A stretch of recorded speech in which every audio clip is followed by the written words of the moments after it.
Will Vladimir Putin use nuclear weapons?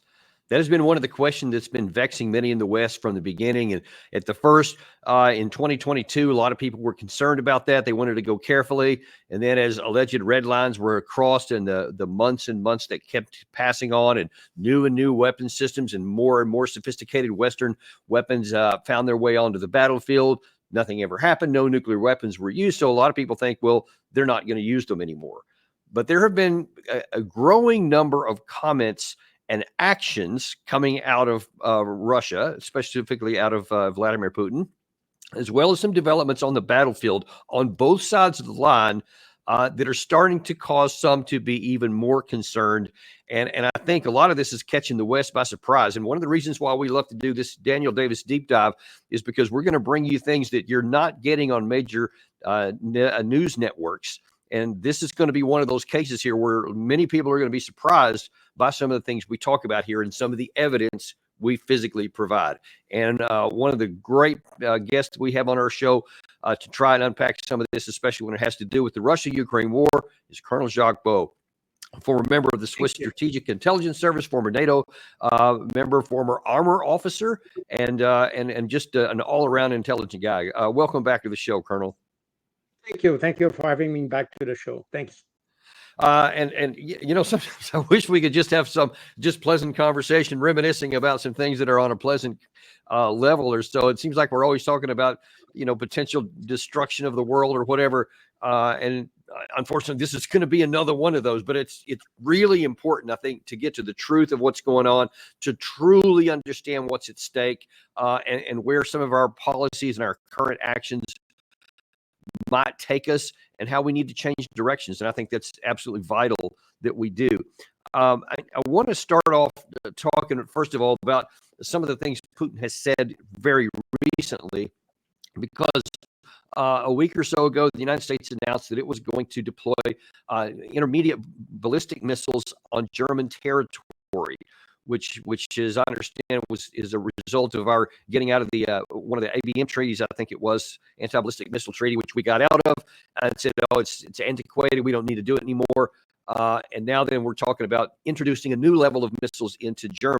And as we had an MIT professor, Ted Postel, on to talk about it, see, he was very, very alarmed by that, saying that Russia would almost certainly take countermeasures. And now it appears that that's exactly what has happened. Here's what Vladimir Putin said just a couple of days ago on that topic. The situation recalls the events of the Cold War era. If the U.S. implements such plans, we will consider ourselves free from the previously imposed one-sided moratorium on the deployment of medium and shorter-range strike systems. We will take mirror measures for their deployment. And that mirror measures, that's something that I've heard before from the Russians. And I wonder if you can kind of give your view on what they mean by that, because Russia has always, all the way back during the Cold War, was very often talked about how they would go this tit for tat. Whatever the West would do, they would do the same kind of thing in response. But then now here lately, a lot of American commentators, and this is something that's going to be a theme of this show, I think, say, man, they don't really mean that. He's just bluffing. Actually, let me ask you that first question. Do you think Vladimir Putin is bluffing? No, the Russians never bluff. That's we can consider it as a rule of thumb. They don't bluff. When they say something, that means they are able to do it and are ready to do it, if so. So what Vladimir Putin is saying, in fact, reflects the reality. I myself, when I was in strategic intelligence during the Cold War, I was caught in the middle of that issue of the missiles in the late 80s, when the U.S. I mean that started earlier, but when the U.S. started to deploy the Pershing II missile in Western Europe, Germany and Belgium in particular, and as a result, what the Russians did at the time, they just improved their SS-12 missile into the SS-22. And for a while, the US, and I was talking very actively with the CIA at the time, and for a while they had in mind that the Russians, or the Soviets at the time, had created a new missile, which was the SS-22. but eventually it appeared that it was just a modification of the SS-12 missile, and therefore what we used at the time the denomination of SS-12-22. But that was the response of the Soviet to the deployment of the Persian missiles in Western Europe.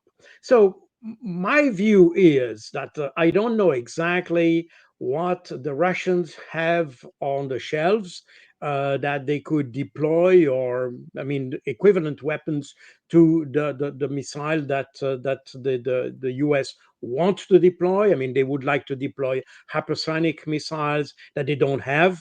By the way, the Russians have them, so that would be for them very easy to deploy them. And as to the Tomahawk and other long-range cruise missiles, I mean, the Russians have certainly. I'm not aware of all the details of the cruise missiles, but they certainly have something equivalent to what the US has. So I think the Russians are ready, and for them, it's not a big deal to deploy such weapons in western part of Russia and even in Belarus. Remember that in March 23, after the US tried to make some kind of a very strange exercise, by the way, by moving a B-52 squadron to Europe and mocking a nuclear attack against St. Petersburg. And that was in the Gulf of Finland. And after that, that was prompted the decision of Vladimir Putin to deploy nuclear weapons on the Belarus territory. But this attack, it was a mock-up attack, if you want, because these B-52, I mean, there was one B-52 I'm aware of, maybe others, but the one I'm aware of was B-52 that was traced by some you have those websites that trace the displacement of Right. Yeah. aircraft, and that was clearly a simulated attack against Russia. And for that reason, the Russian had a response. So I think the Russians have a wide range of possible response beyond going into the nuclear commitment, if you want to Yeah. commit nuclear weapons. And in fact, let's look at some of those alternatives, because that's not the only tit for tat, the only mirror operations that we need to be worried about. Here is the Polish Foreign Minister Sikorski, also just a few days ago, being asked whether he agreed with Ukraine limiting where it struck inside of Russia with Western missiles. He had a very predictable comment, but we'll see about the consequences on the backside. Watch this. The Russians have no compunctions about using missiles to hit hospitals, including children's hospitals, whereas we are preventing Ukrainians from using weapons to their full extent. This doesn't strike me as fair. Ukraine is a victim of a naked act of aggression. Mr. Putin is a designated war criminal. As the international community, we have the duty to help the victim of aggression to defend herself, respecting rules of humanitarian rules of war. But the victim can also strike the territory of the aggressor. I mean, there is Ukraine should not be forced to fight with one hand behind her back, tied behind her back. So let's just take that apart and look at different aspects of it. First of all, obviously for his side, he continues to talk about the naked aggression, and like there was no reason for this word, just came out of nowhere and they just attacked. I won't bother with that. But he's talking in the second part there about how really that because Russia and Ukraine are at war, they should be able to fire anything they want anywhere. Two questions. First of all, will that matter? Let's say that they get plenty of long-range missiles, as many as they want. Is that going to make a difference on the ground, on the front lines?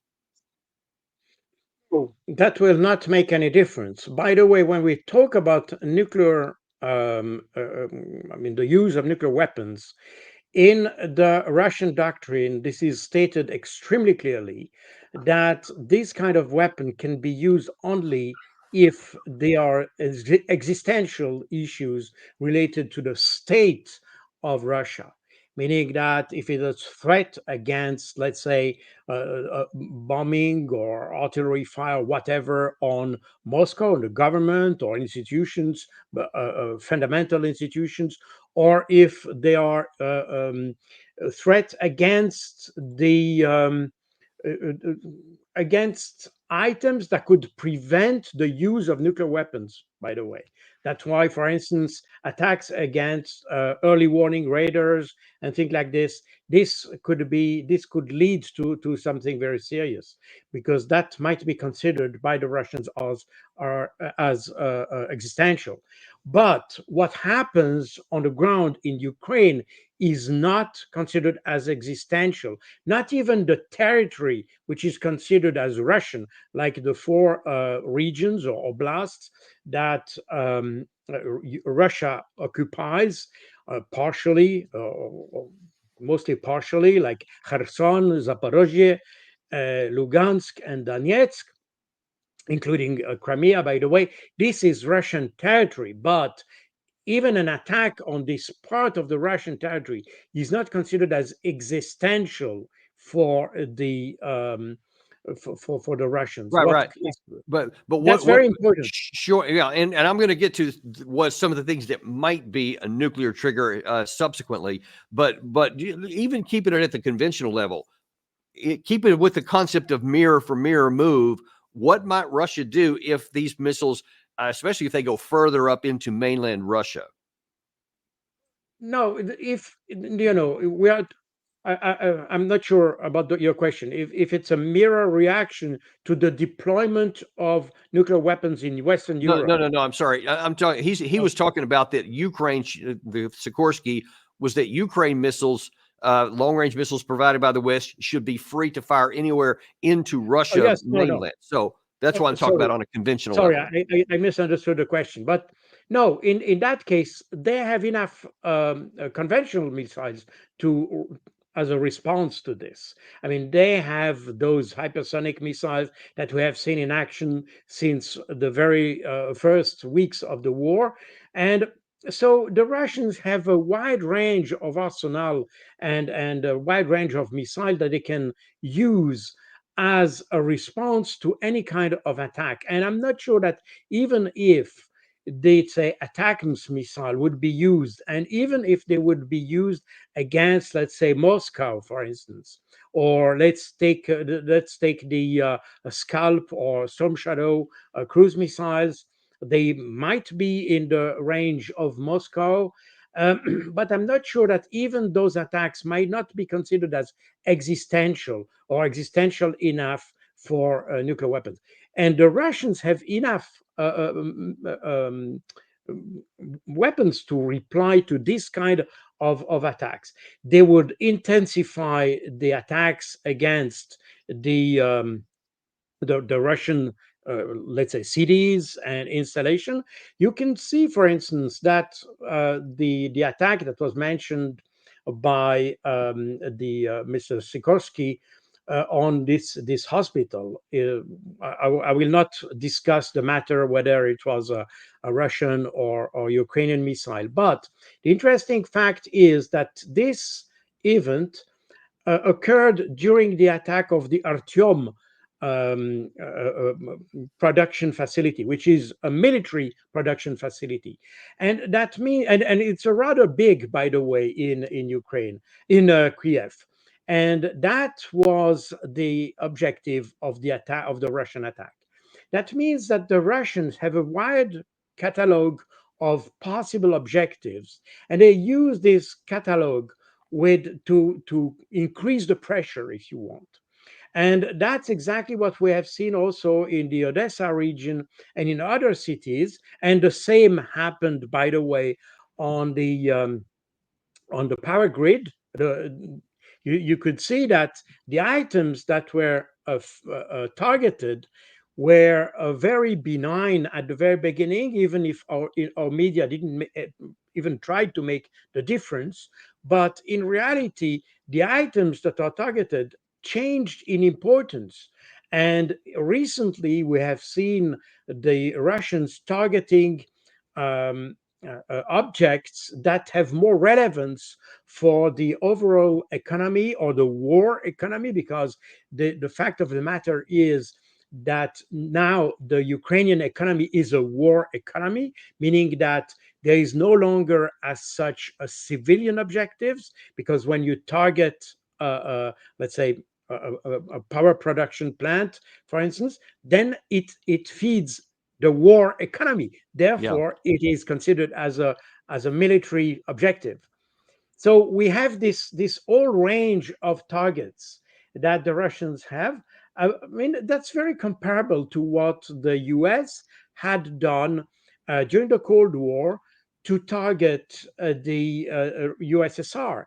You had an extremely wide range of catalog of targets that you could use by depending on the kind of strategy you wanted to demonstrate. Because at the end of the day, using long range weapons, you will try to send a message. You don't want to destroy the leadership, for instance, in the first instance, because if you destroy the leadership, then there is no possibility of negotiation. Right. So you may Right. want to destroy other things before. And for that, you need to have an extremely extensive, wide catalog of targets. And that's exactly what appears to me what the Russians have today in order to address Ukraine and to increase the pressure as time goes.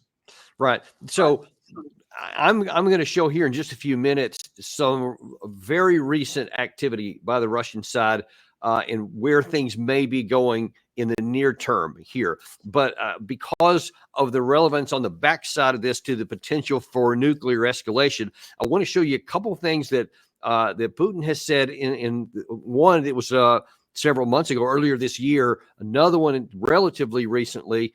And then we're going to look at what the Western side thinks about some of that. So first of all, here's what Putin said from February when there was at this time talk that Macron was saying maybe we'll send some troops into Ukraine. Watch this.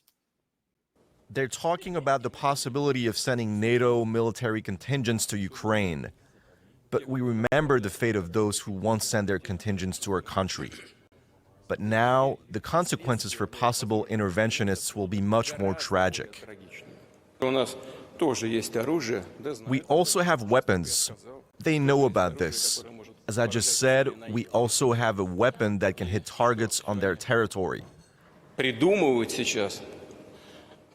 they should understand that what they're doing now, trying to scare the whole world, it does risk a conflict with nuclear weapons, which means the destruction of civilization.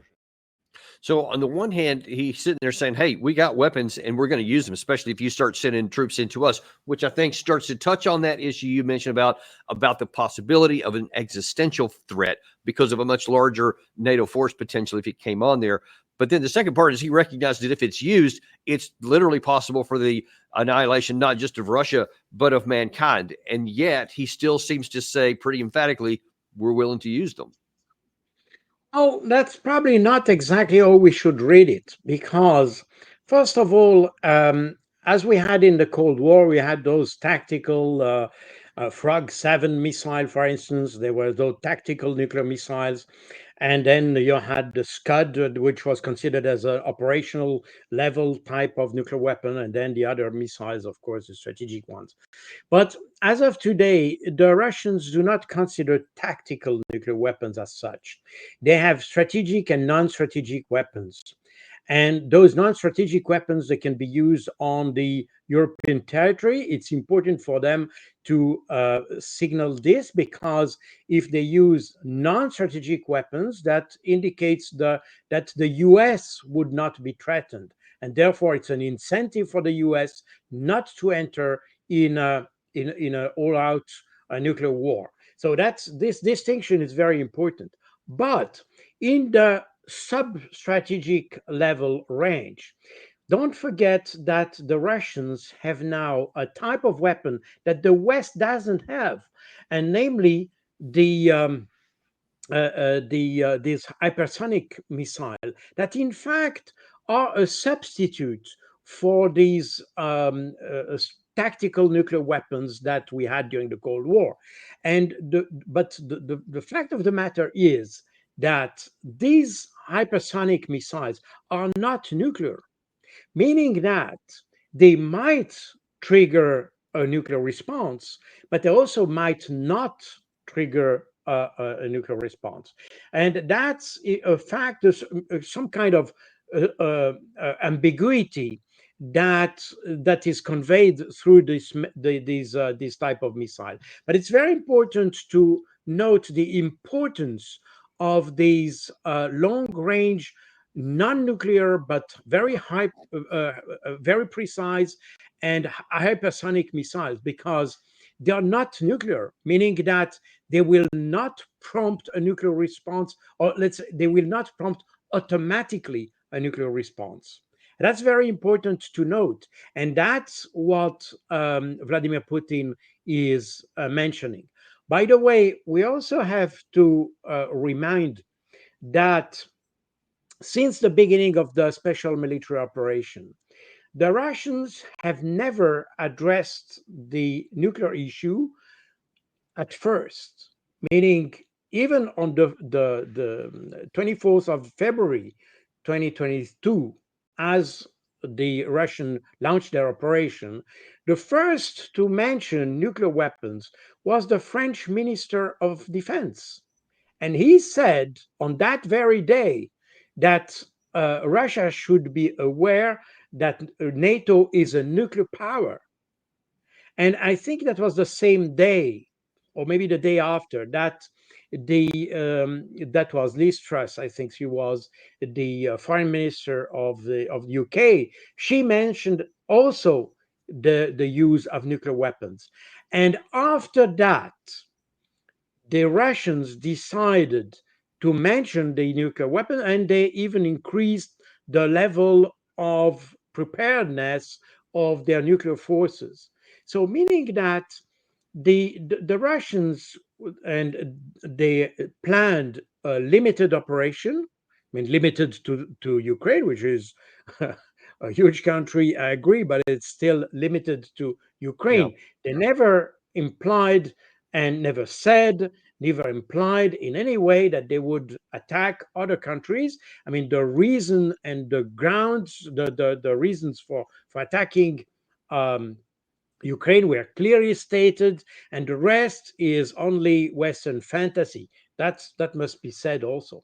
But so basically, in the Russian mind, there absolutely no reason to engage nuclear weapons in this conflict, because Yeah. that was not the purpose. And there is, I mean, nuclear weapons can be used if there is an existential threat for any nation that you may have in NATO, but that's not the case. Ukraine is not part of NATO. No NATO country has been openly threatened by Russia, and Russia has always repeatedly said that they would not attack NATO, and that was not the purpose of its operation.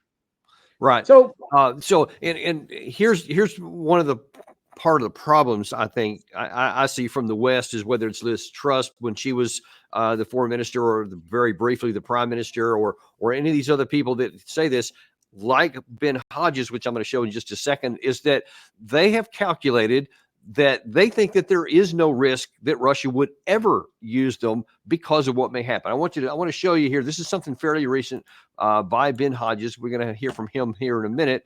But here's one of the things he said and why he says they won't use nukes. So Russia could go nuclear. How? Would they use an ICBM, a strategic missile, against the United States because Russia was about to lose Crimea? I'm pretty sure that's not going to happen. I mean, that would guarantee Putin's death, along with hundreds of thousands of other people. So that doesn't make any sense to me. Yeah, well, see, I believe him when he says that doesn't make any sense to him, but we got to find out, does that make any sense to Russia? If they were going to lose Crimea, let's say that somehow, whether it was the introduction of a lot of Western troops on the ground, or some magical way that the Ukraine forces were given massive amounts of some kind of equipment that would allow Crimea to be put at risk for Russia, would Vladimir Putin say, well, I can't use nuclear weapons, or there'd be a counter response?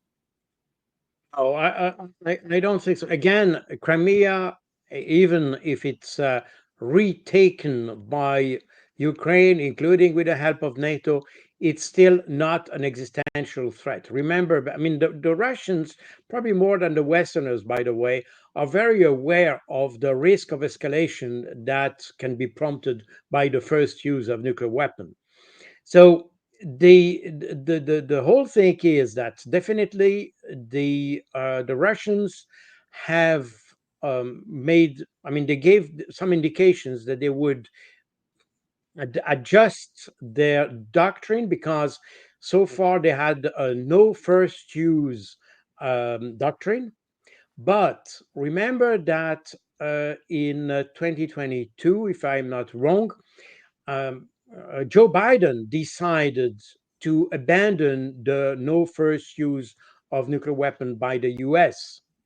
And that prompted also the idea on the Russian side that they should probably do the same, but probably more for deterrence purposes than for the rest. Nuclear warfare is primarily a communication warfare, if you want, and that's probably the reason. But I think even if Crimea would be threatened, I'm convinced the Russians would not use nuclear weapons to defend Crimea. They would increase their pressure. That's probably the reason why, by the way, they have prepared and they have increased the level of their armored forces. They have increased the level of weapons production.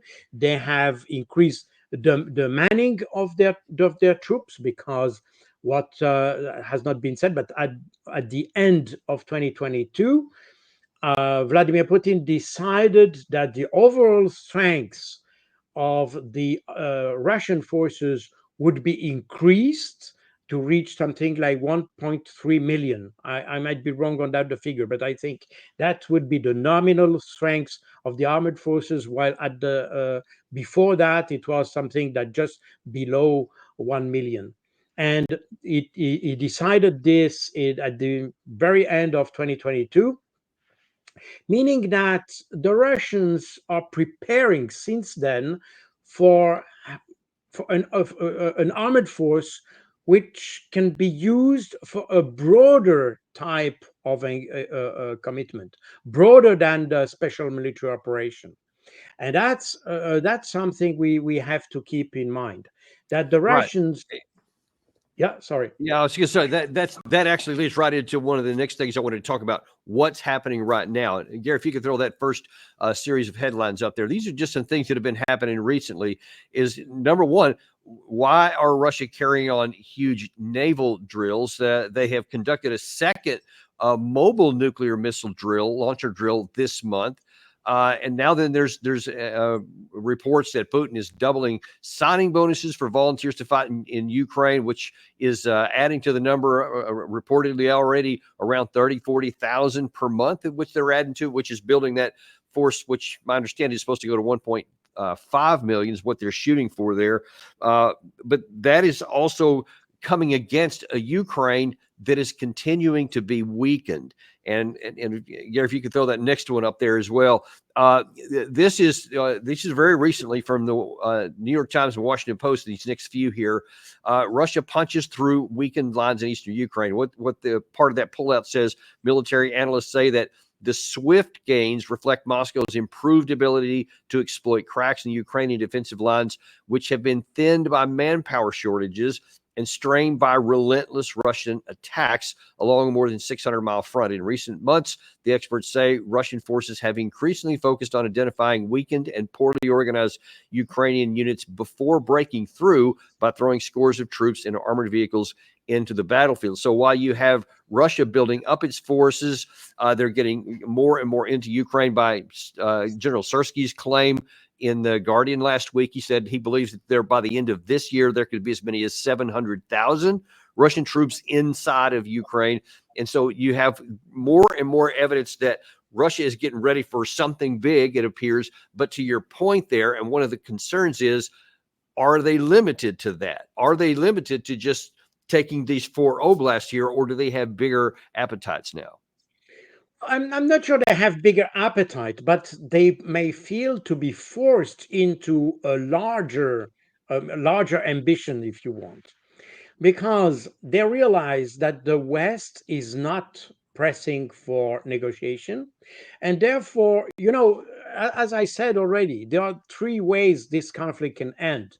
It's a decisive victory against Russia, which is very unlikely at this stage, a decisive victory against Ukraine, or a negotiation.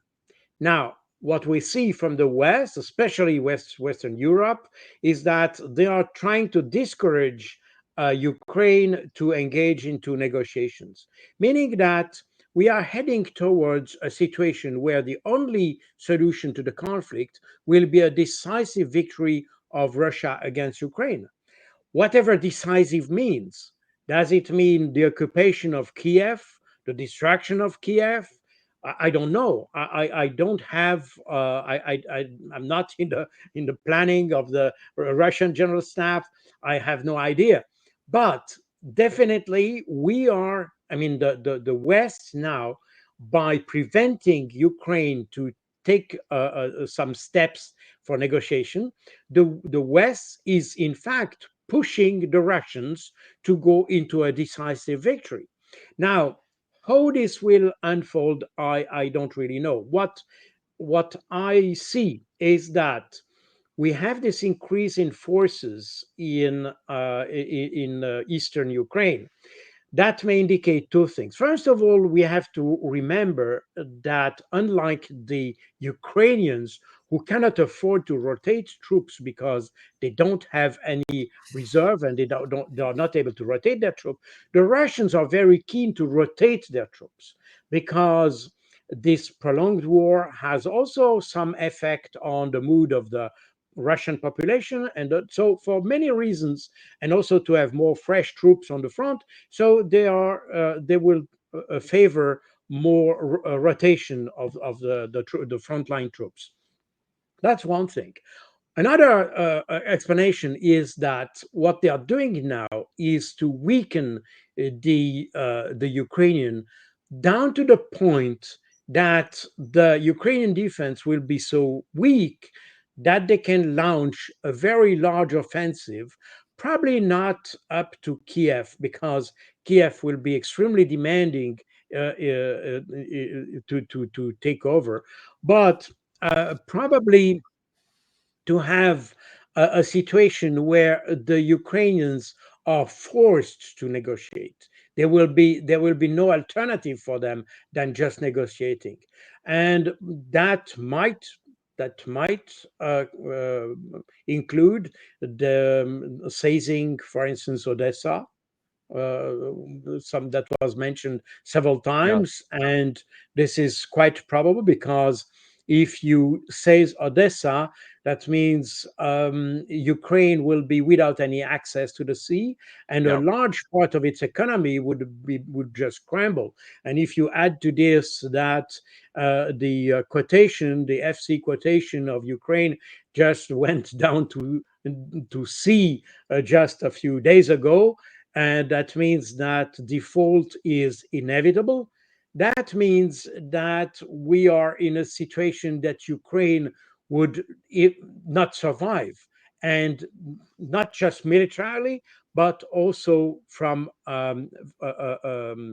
economic point of Right. view. And that's actually what I want to talk, because I think one of the things that is, it's certainly to me personally very frustrating and it's anguishing when I look at the ramifications of this, is that all the things we're talking about here, which we're showing, the Washington Times is talking about this, Washington Post, New York Times, major media in the West, which have, especially in the first couple of years of this war, were almost reflexively pro-Ukraine, and and all they did was hype all the negative stuff for the Russia. But now all of a sudden, even they're going, yeah, this is not looking very good. But then you have senior Western officials, and I don't mean to pick on him, but here's Ben Hodges again, because he keeps getting that mic thrust in front of him, and people in the West keep listening to him.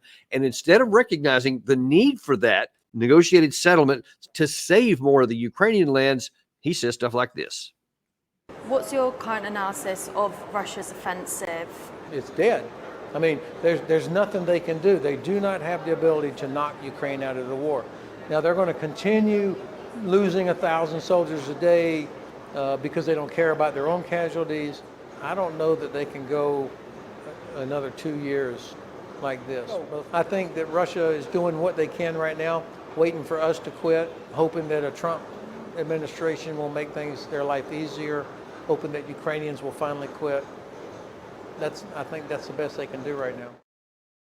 And he's talking about that the Russians are going to quit, or they can't go 2 more years. And yet again, Washington Post says, hey, we've been looking at the Russian population from the inside, and they are absolutely the opposite of even thinking about quitting. In fact, they're saying press further and go more and take additional lands. There are actually a lot of them in Russia that want to continue to take all the way, even up to Kiev.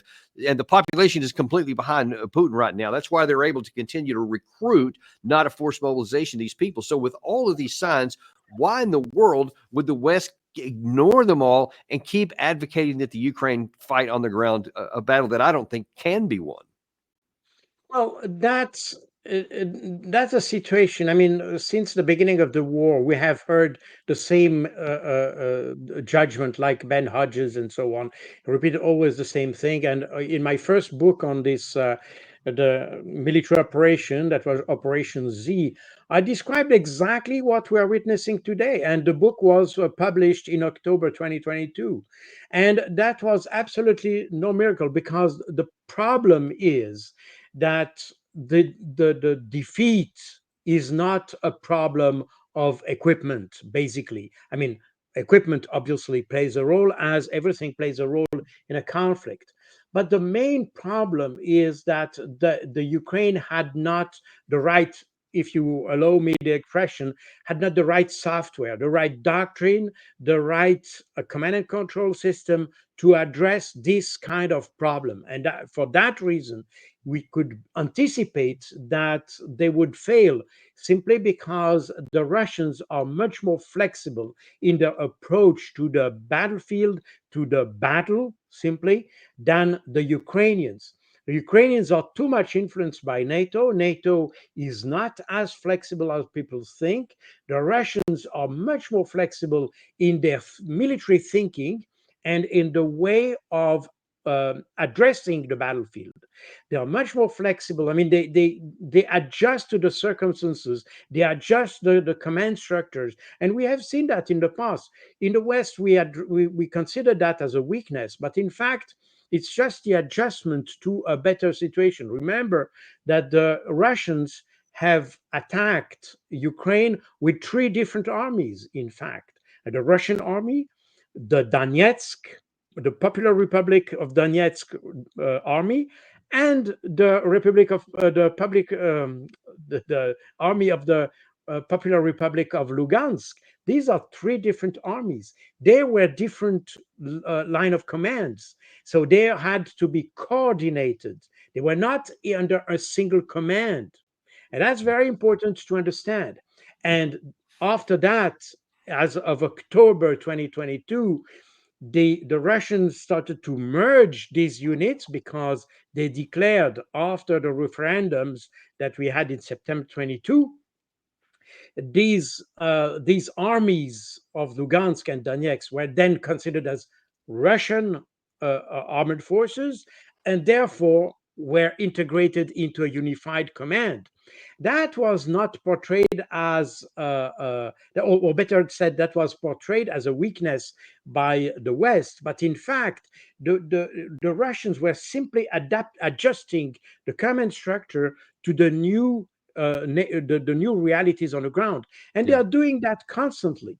And that's where they are extremely strong and stronger than the Ukraine. And for that reason, in fact, Ukraine is losing. Now there are other dynamics that have entered in the game, like the lack of human resources, like the lack of equipment. I mean, the Ukrainian army, for a material point of view, equipment point of view, has been destroyed 3 times if we consider the different waves of equipment that the Ukrainian armed forces received from the West. So we see that, in fact, the dynamics was unfavorable for the Ukraine from the very beginning. It was just sustained by a Western narrative, and we see that the narrative will have no impact on what will follow, because there is a point where the narrative has to be confronted with the reality, and that's exactly what we are witnessing today.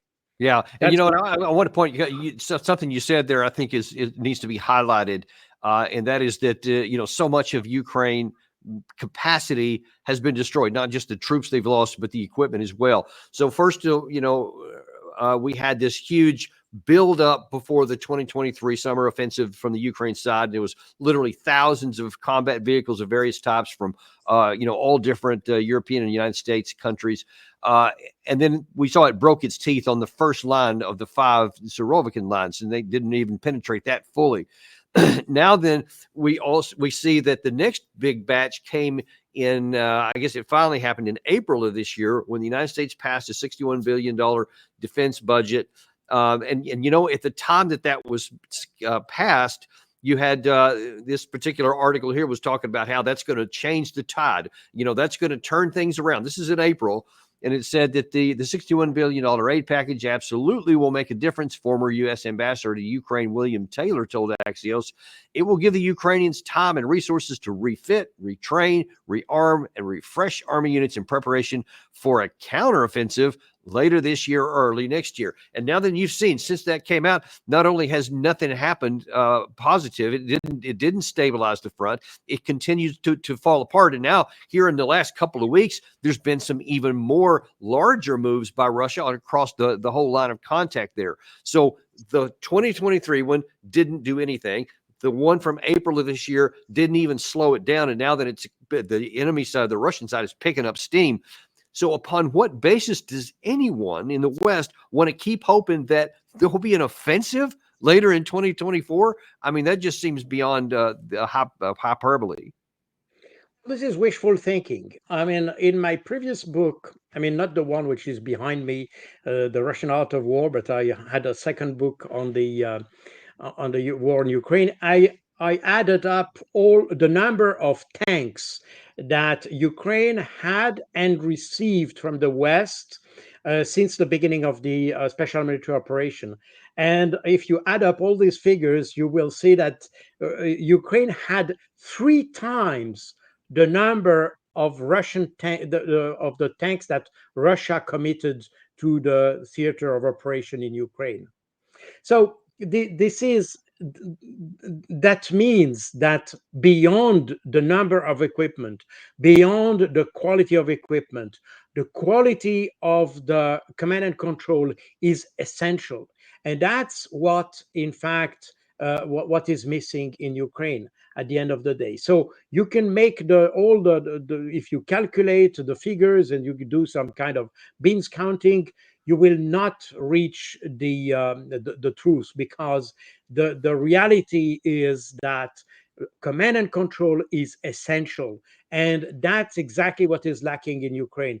Just look at Palestine. I mean, Hamas, with much less resources than the Israelis, are able to probably not defeat the Israelis, but at least not to allow a Israeli success, despite the huge disparity in terms of equipments and logistics and all that. But they have a much better command and control, because the command and control that the Hamas has in the Gaza Strip is adapted for this kind of conflict, while the Israelis tend to have a command and control which is adapted for conventional warfare. And that's exactly where we tend to ignore the importance of command and control Yeah. and the software of the war when we look at the conflict. I've been in Afghanistan. I discussed with US and Canadian officers there, and we came exactly to the same point, because the problem is that when we commit our troops overseas, especially in conditions that differ totally from the conventional warfare we were supposed to be prepared for, that means that's exactly where the Taliban can afford to have successes against the Western armies, despite a very different type of equipment, because they have a command and control which is exactly adapted for this kind of environment, for this type of conflict. And that's exactly what we have in Ukraine. And that's something that, in my view, NATO, and especially those who prepared the Ukrainian army, and I was part of those. I mean, I was not training the Ukrainian army. I didn't come from that, but I had other tasks in the framework of NATO.